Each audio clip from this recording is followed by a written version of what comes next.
개신교 신학자이자 하버드 대학의 교수인 하비 칵스라는 분이 계십니다.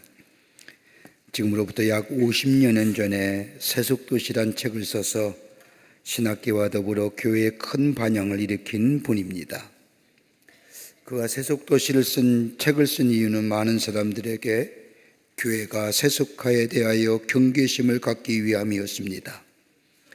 이 세속도시란 책이 나올 당시 세계적으로 유명했던 잘못된 신학 풍조가 하나 있었는데, 그건 다름이 아니라 신죽음의 신학이라는 겁니다. 하나님은 죽었다, 아니 이미 죽었고 또 죽을 것이라고 주장하는 왜곡된 신학의 풍조입니다.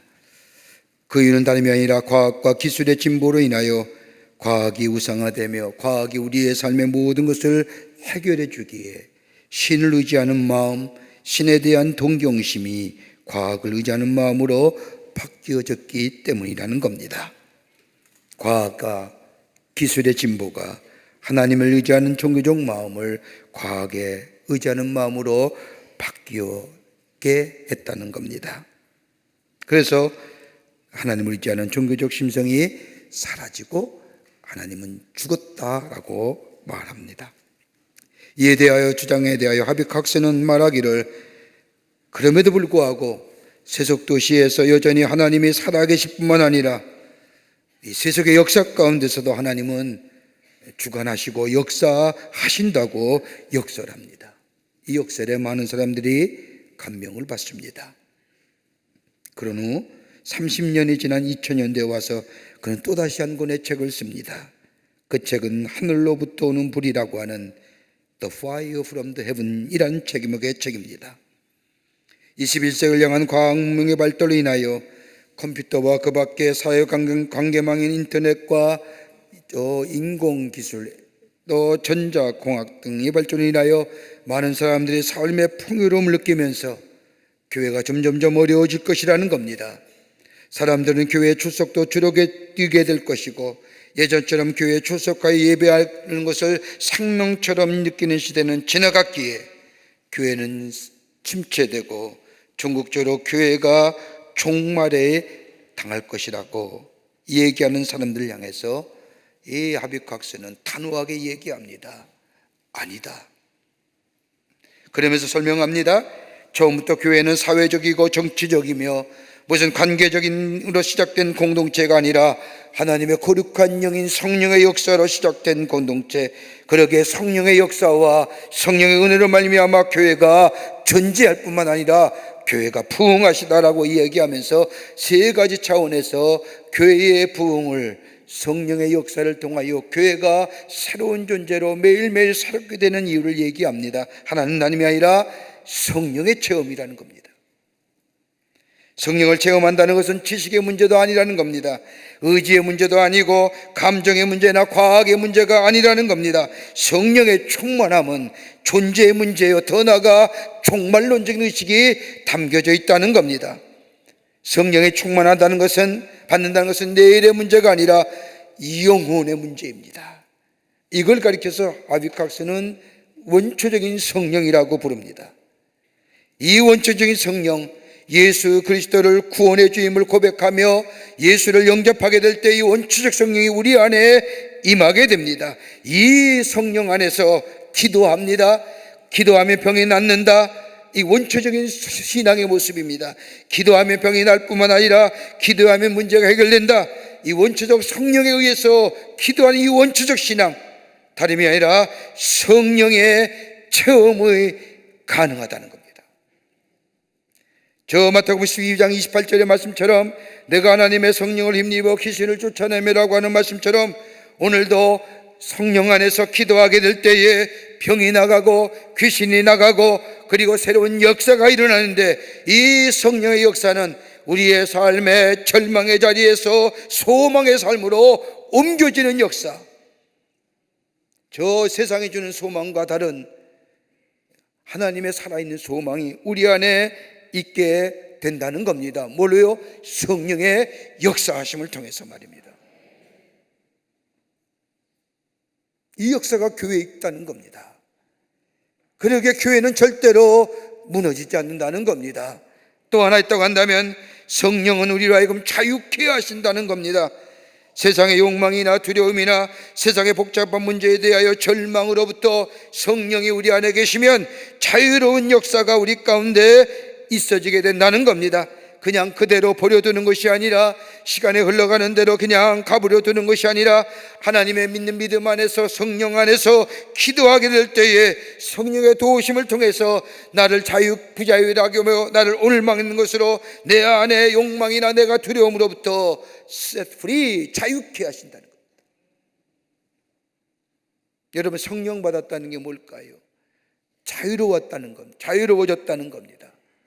여러분, 내가 예수를 믿어 구원받으면, 내가 예수가 내 죄를 위하여 십자가에 달려 돌아가심을 내가 믿으면 내 안에 구원의 역사가 임합니다. 그때 내 심령이 깨끗해집니다.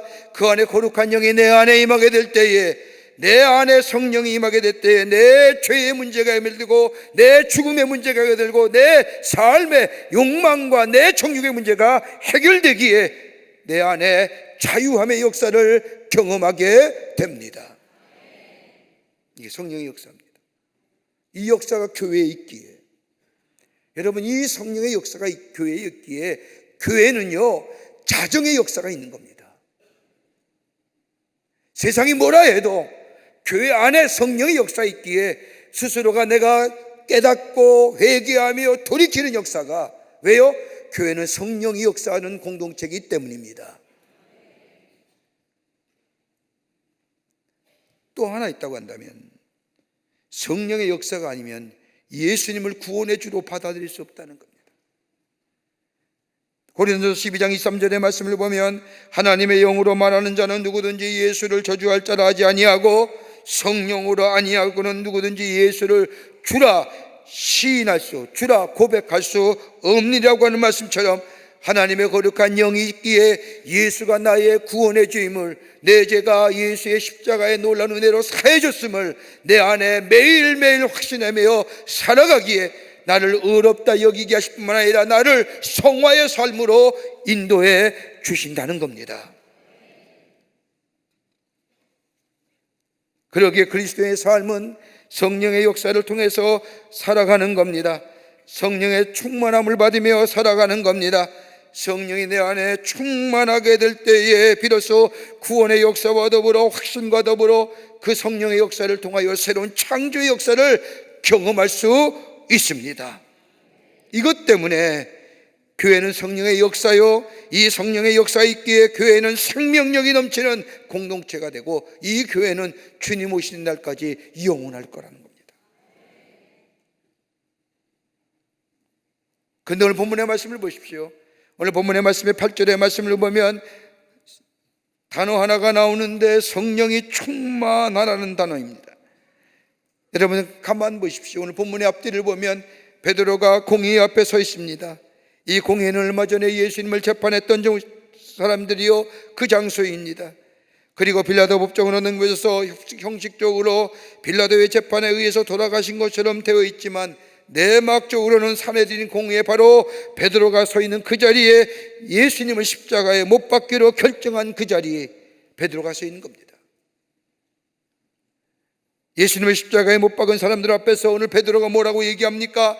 당신들이 죽인 예수님을 우리 하나님께서 부활시키셨습니다 라고 외칩니다. 여러분, 그 말 할 장소가 아니거든요. 예수님을 십자가에 못 박으라 재판에 거기서 결정한 장소, 그 앞에서 너희가 죽인 예수가 우리 하나님께서 부활시켰다? 그런데도 이 베드로는 그 자리에서 담대하게 증언합니다. 이 모습을 두고 오늘 성경은 뭐라고 해요? 성령이 충만하다.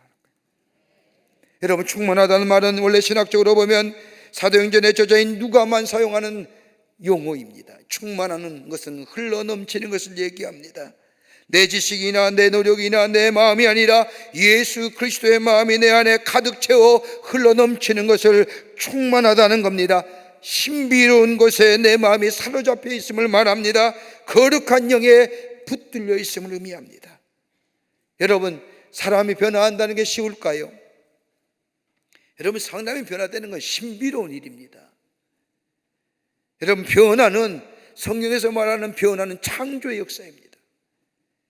여러분, 예수님께서 말씀하신 대로 거듭나야 한다, 중생해야 된다, 이것처럼 신비로운 말이 어디 있습니까? 이 거듭난다고 하는 것은, 중생한다는 것은 새로운 창조의 리크리에이션, 재창조의 역사입니다. 너무나 신비로운 말이기에 저 유대인의 관원이요, 바리새인이요, 율법사요, 지식이 높았던 저 니고데모가 묻지 않습니까? 어찌 이런 일이 가능합니까? 라고 물을 때에 예수님께서 사람으로는 못하지만 하나님께서 하시는 것이 오직 성령으로 가능하다라고 얘기합니다. 하나님의 영이 내 안에 임하시면 내 겉사람의 모양만 바뀌어지는 것이 아니라 내 마음의 전인적인 인격의 변화가 찾아옵니다. 이걸 가리켜서 거듭났다, 중생했다, 재창조의 역사라고 얘기합니다. 이런 삶에는 보는 것이 달라집니다. 생각하는 것이 달라집니다. 행동하는 것이 달라집니다. 삶의 총체적인 변화를 가져옵니다. 어디서부터요? 성령이 내 안에 있을 때에 이런 역사가 일어납니다. 그러게 스가랴서 4장 6절의 말씀을 보면 이는 힘으로도 되지 아니하며 능으로도 되지 아니하며 오직 나의 신으로 되느니라. 여러분, 변화의 과정, 새롭게 됨의 과정은 어떤 것으로 되는 것이 아니라 하나님의 거룩한 영, 나의 신인 루하우가 그 안에 있게 될 때에, 하나님의 신인 생명력이 그 속에 있게 될 때에 새로운 변화와 재창조의 역사가 가능하다는 겁니다. 그러기에 성경은, 우리 주님은 성령의 충만함을 받으라고 말씀하신 이유가 여기 있습니다. 새로워지기를 원하느냐? 하나님의 영이 내 안에 있으니라. 성령의 충만함을 받으라. 이때에 내 안에 새로운 창조의 역사가 일어나고 내가 한 번도 경험하지 못한 일들을 경험하며 내 안에 성령의 열매가 맺어지는 풍요로운 삶으로 살아가는 역사가 있게 됩니다. 자, 성령이 충만하면 우리에게 어떤 변화가 일어날까요? 어떤 재창조의 역사가 일어날까요? 오늘 본문의 말씀을 통해서 베드로가 체험한 성령이 충만한 역사, 오늘 우리 가운데 있기를 소망하며 함께 말씀을 나누며 은혜 받기를 원합니다. 첫째는 신비로운 신분의, 새로운 신분의 변화를 가져옵니다. 신분의 변화가 있어집니다. 오늘 본문의 말씀을 좀 더 이해하려고 하면 저 앞장인 3장까지, 사도행전 3장의 말씀, 저 베드로가 요한과 성전 미문에서 안진뱅이를 고친 사건으로 올라가야 됩니다. 성전 미문에 앉아서 오고 가는 사람들에게 빌어먹던 이 성전의 미문에 앉은 안진뱅이, 오늘도 베드로와 요한이 성전에 올라가 기도하러 가던 중에 유독 그 사람이 보입니다. 매번 오가던 길입니다. 한두 번 오간 길이 아닙니다. 경건한 유대인들은 하루에 3번씩 기도하기에 그 길을 매일 올라갔을 때인데, 그날따라 유독 베드로와 요한의 눈에 성전의 미문에 앉아서 구걸하는 안진뱅이가 보인 겁니다. 베드로가 요한이 다가가서 이 안진뱅이에게 은과 금은 내게 없거니와 오직 예수의 이름으로 일어나 걸으라 라고 명하게 될 때에 이 안진뱅이가 벌떡 일어나며 뛰기도 하며 하나님을 찬양하기도 하고 감히 들어올 수 없었던 성전에 들어오며 하나님을 노래합니다. 엄청난 모습 아닙니까? 굉장한 모습을 목격한 사람들이 베드로 주변에 몰려듭니다. 그때에 베드로가 사람들을 향하여 우리와 우리의 경건이 이 사람을 낫게 한 것처럼 왜 어찌하여 우리를 주목하느냐, 어찌하여 쳐다보느냐. 이 역사는 다른 것이 아니라 예수 그리스도 십자가의 죽으심과 부활과 그리고 하늘에 올라가심과 다시 이 땅에 오실 그 예수 그리스도가 아니면 이런 일은 일어날 수 없습니다. 예수 그리스도의 부활과 예수 그리스도의 십자가의 사건을 통하여 예수의 이름으로 이 역사가 일어났음을 얘기합니다. 그러자 예수 부활을 믿지 않았던 사두개파 사람들과 제사장들에 의해서 갇히고, 그리고 오늘 공의 앞에 나와서 신문을 받는 겁니다. 너희가 무슨 권세와 네 이름으로 이 일을 행하였느냐 라고 하는 이 말에, 이 무렵에 오늘 성경 말씀하면 베드로가 성령이 충만하여 저들에게 말합니다. 이 일은 너희가 십자가에 못 박고 하나님 앞 죽은 자 가운데서 살리신 나사렛 예수 그리스도의 이름으로 이 사람이 건강하게 되어 너희 옆에 섰느니라. 예수 그리스도의 이름이요. 여러분, 얼마나 놀라운 일입니까? 예전에 베드로가 아닙니다. 예수님을 모른다고 3번씩이나 부인하며 도망갔던 베드로의 모습이 아닙니다. 새롭게 변화된 이 베드로, 신분이 달라졌습니다. 생각이 달라졌습니다. 태도가 달라졌습니다.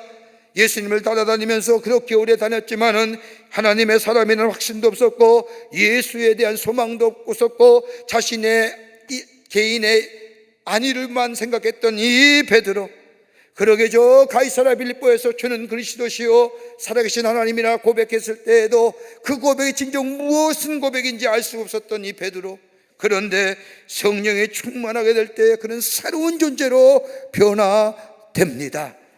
여러분, 사도행전 2장 2절서부터 4절의 말씀을 보면 마가의 다락방에 모였던 120명의 예수님의 제자들이 성령의 충만함을 경험하는 시간을 기록하고 있습니다. 사도행전 2장 2절과 3절의 말씀을 보면 성령에 대한 상징적 표현이 이렇게 얘기합니다. 호련히 하늘로부터 급하고 강한 바람 같은 소리가 있어 저희 앉은 온 집에 가득하며 불의 혀같이 갈라지는 것이 저희에게 보이며 각 사람 위에 임하여 있더라. 2가지 표현입니다. 하나님의 거룩한 영의 상징적 표현이 2가지인데 하나는 뭐냐? 급하고 강한 바람이라는 겁니다. 여러분, 바람은 신의 현현을 얘기합니다. 바람이라는 것이 비물질적인 것, 전능하신 것, 생명을 주는 것으로 성경은 표현하고 있습니다. 여러분, 가만히 보십시오. 바람이 불지 않습니까? 부는 걸 느낍니다. 선선한 바람도 느끼며 좀 강풍이 불면 좀 강풍이 부는구나, 좀 날씨가 추울 때 바람이 불면 춥구나, 바람을 부는 건 내가 느낄 수가 있습니다. 그런데 바람의 효과는 확인할 수 있지만 바람이 어디서 부는지 그 힘에 대해서는 알 수가 없습니다. 알 수 없어요. 다만 눈으로 목도할 뿐입니다.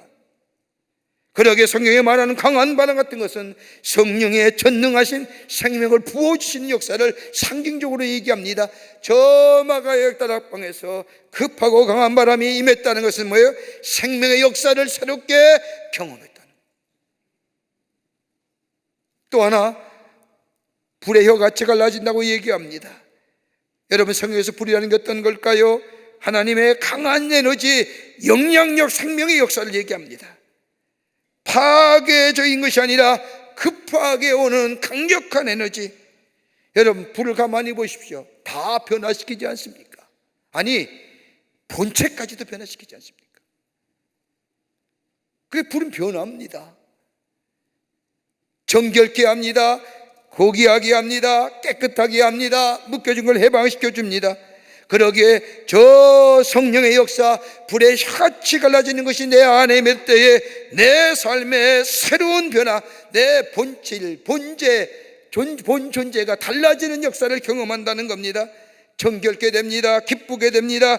묶였던 것이 해방됩니다. 새로운 창조의 역사를 경험합니다. 베드로가 이 경험한 겁니다. 생명의 역사를 경험했습니다. 내 삶이 깨끗게 됐습니다. 기쁘게 됐습니다. 묶였던 것이 해방됐습니다. 새로운 삶으로 새롭게 태어납니다. 오늘 웨슬레 목사님의 회심주일입니다.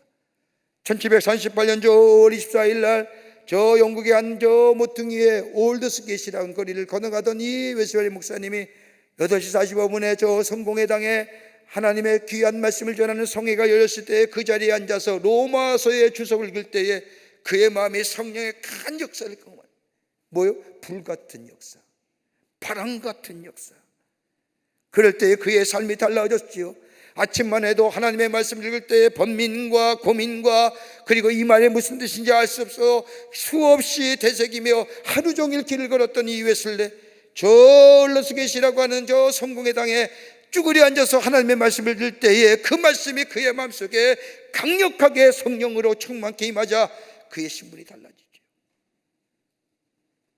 고민하고 번민하는 사제가 아니라 예수가 구원의 주요, 예수가 우리의 생명이요 라고 전하는 복음의 사역자로 저도 어떤 영국 사회에 새로운 역사를 일으키는 새로운 존재로서의 삶을 살아갔던 것을 보게 됩니다. 베드로가 그겁니다. 성령을 체험하기 위해. 예전에 베드로가 아닙니다. 예수를 부인하며 예수를 모른다고 불행했던 사람이 아닙니다. 부끄러운 과거의 주인공이 아닙니다. 저 예수를 배반한 자라고 오명에 묶여 사는 자가 아닙니다.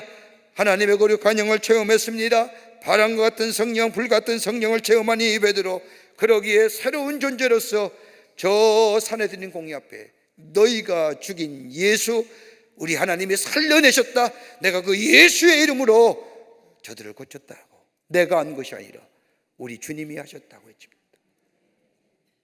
새로운 신분의 사람이 된 거죠. 새로운 변화의 사람이 됩니다. 더 이상 어둠의 자녀가 아니라 빛 가운데 사는 사람.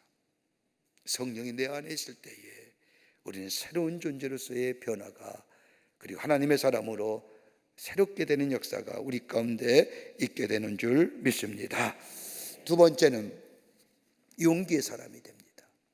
성령이 충만할 때 우리 안에 용기의 사람으로 새롭게 변화됩니다. 성령이 충만할 때 우리 안에 성령의 능력과 담대함을 주십니다.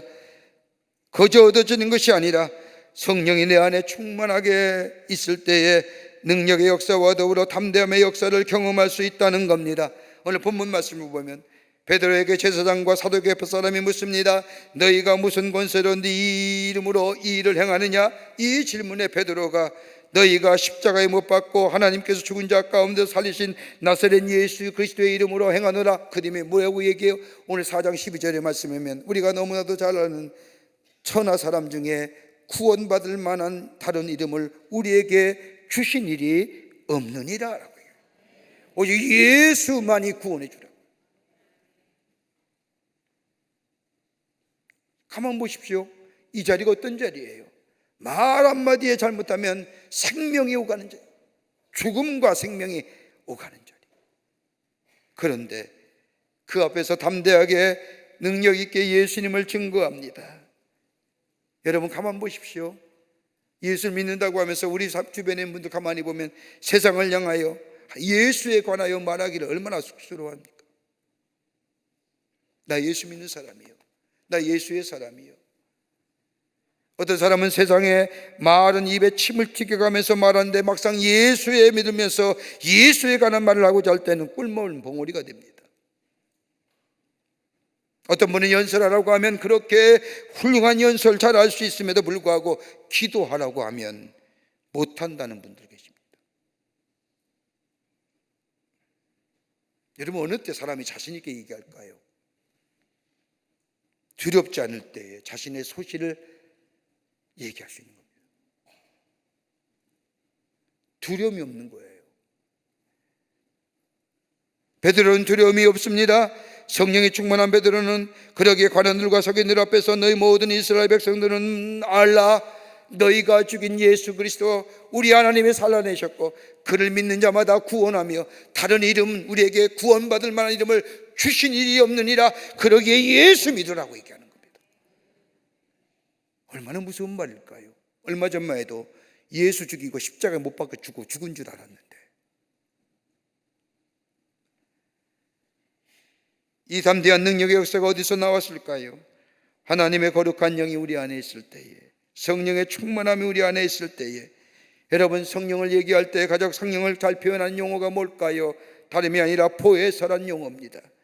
요한복음 14장 16절의 말씀을 보면 내가 아버지께 구하겠으니 그가 또 다른 보혜사를 너에게 주사 영원토록 너와 함께 있게 하시리라. 예수님께서 하나님 나라로 가신 뒤에 우리에게 오실 성령을 가리켜서 보혜사 파라클레이토스라고 해요. 여러분 보혜사의 뜻은 다름이 아니라 대변자요, 보호자요, 디펜스, 그러니까 방어해 주는 사람이에요. 마치 말한다면 법률가적인 경우에는 변호사입니다. 나를 대신해 주는 겁니다. 여러분 다른 사람에게 있어서 변론함에 있어서는 적어도 두 가지의 조건이 충족되어야 된다고 합니다. 다름이 아니라 신뢰의 관계입니다. 상대방과 서로 믿어야 됩니다. 신뢰가 있어야 됩니다. 또 하나 이후에 내담자를 위해 보혜사는 파라클레 최선을 다한다는 겁니다. 베드로의 담대한 능력은 다른 것에서 나오는 것이 아니라 우리의 대변자 되시고 우리와 함께 하시는 이 성령 파라클레이토스, 나를 믿어주시고 최고의 유익을 위해 일하실 뿐만 아니라 보호하신다는 믿음이 이 베드로 안에 있게 될 때에 베드로는 그 서슬이 시퍼런 자리에서 예수 믿어야 된다고, 예수 믿어야 구원받아야 된다고. 성령이 우리 안에 임하게 될 때, 충만하게 될 때에 그리스도의 삶은 능력 있는 삶으로 살아가게 됩니다. 어느 초등학교에서 한 어린이가 미술 시간에 도화지를 꺼내놓고 그 위에 열심히 그림을 그리려고 애를 쓰고 있었습니다. 크레파스를 가지고 이리저리 줄을 그어 봅니다. 아무리 해도 자기가 원하는 대로의 그림이 되지 않자 마음이 초조하고 불안한 이 어린아이는 그만 으앙하고 울고 맙니다. 그 광경을 바라보고 있던 선생님이 곁으로 와서 그 아이를 위로해 줍니다. 얘야, 지금 그림을 잘 그리지 못한다고 속상해하지 말아라. 내가 너를 도와줄게. 그러면서 선생님은 아이에게 크레파스를 손에 단단히 쥐게 하고 그 어린아이의 손을 감싸 주었습니다. 그리고는 선생님의 손이 어린아이의 손을 인도해 도화지 위에 이리저리 선을 긋기 시작합니다. 그러자 아이 앞에 기적과 같은 일이 일어납니다. 아름다운 그림이 살아난 겁니다. 어린아이는 너무나 신기하고 좋아서 자기 손이 선생님의 큰 손에 잡힌 것도 잊어버린 채 마치 자기가 그 그림을 그린 것처럼 기뻐하고 즐거워하였다는 겁니다. 성령이 충만하면 우리도 이와 같은 역사를 경험하게 됩니다. 우리를 보호하시고 믿어주시고 우리의 인생의 최고의 그림을 그려주십니다. 그리고 하나님의 거룩한 영 안에 쉼쉬며 살아가는 복된 인생이 되는 줄 믿습니다.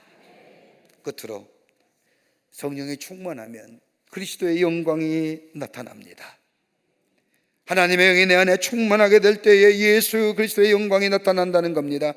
오늘 본문 말씀을 보면 성전 미문에 앉은 뱅이를 일으키는 이 베드로의 고백이 어떠한 겁니까? 3장 12절의 말씀을 보면 이스라엘 사람들아 어찌하여 기이 여기느냐, 우리의 개인의 권능과 경건으로 이 사람을 걷게 한 것처럼 왜 우리를 주목하느냐.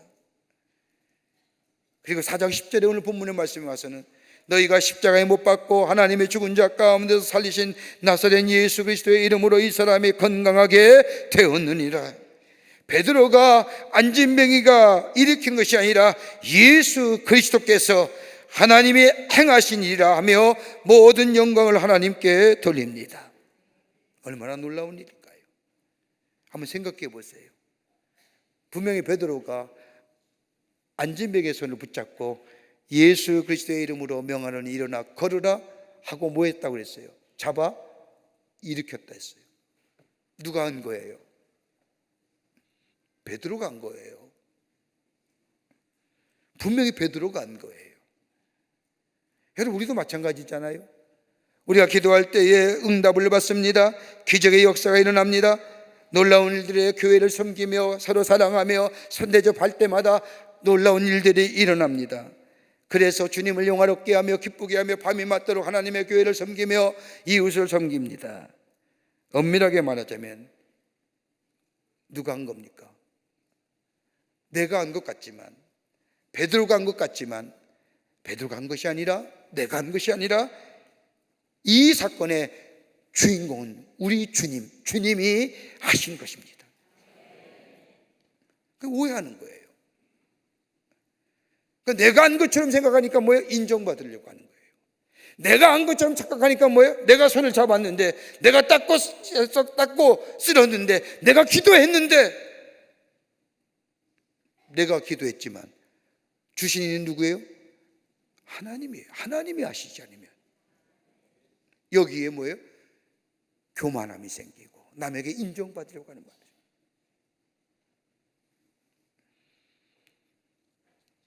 성령이 충만해야만이 하나님의 일을 하는 거예요.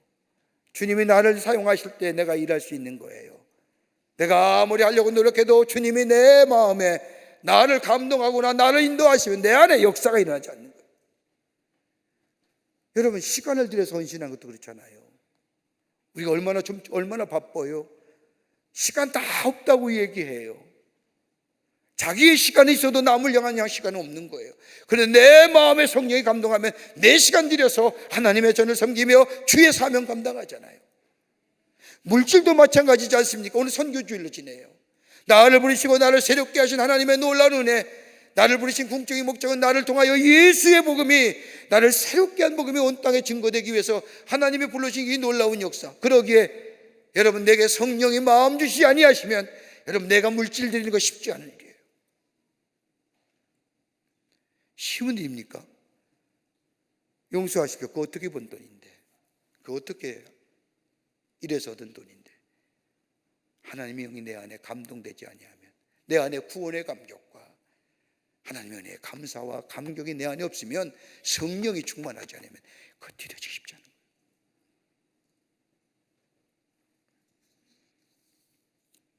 내가 한 것이 아니라 우리 하나님이 하셨습니다라고 하는 이 고백이 뭐요? 우리의 삶 속에 뭘 만들어요? 겸손함을 만든 겁니다. 내가 한 것이 아니라 우리 주님이 하셨습니다라고 하는 이 고백이 나를 뭐요? 거룩한 자로 세우는 겁니다.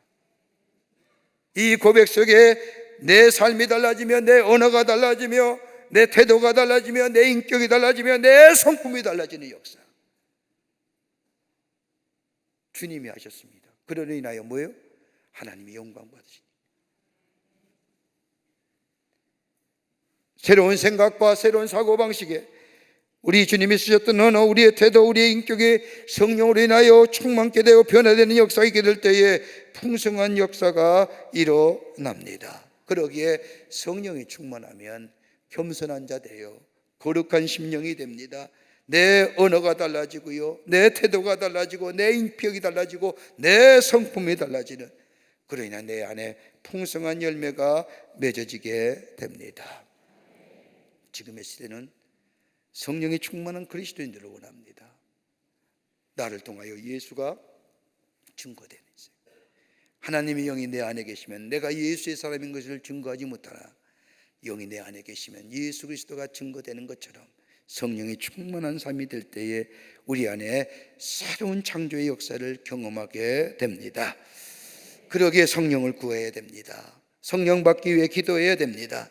성령의 충만함을 경험할 때에 우리의 신분이 달라지며 용기의 사람이 되며 하나님 앞에 영광을 돌리는 하나님의 사람, 그래서 이 땅에 열매가 맺어지며 풍요한 인생으로 살아가는 복된 인생이 되는 줄 믿습니다.